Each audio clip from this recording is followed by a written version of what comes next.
Aggregate Crushing Plant.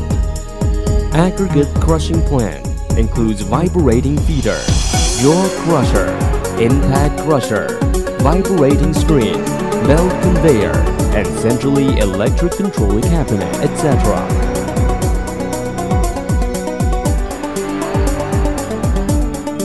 The design capacity is from 50 tons per hour to 500 tons per hour. To meet customer specific requirement, we can also add other equipment such as cone crusher, dust catcher on the crushing plant.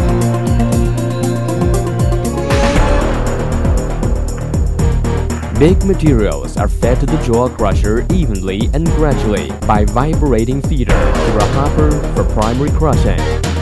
After first crush, the material will transfer to impact crusher by belt conveyor for second crush. The crushed materials will then transfer to vibrating screen for separating.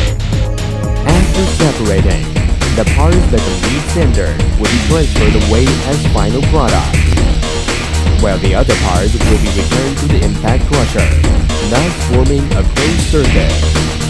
Size of final product can be combined and graded according to customer specific requirement. We can also equip dust catcher system to protect environment.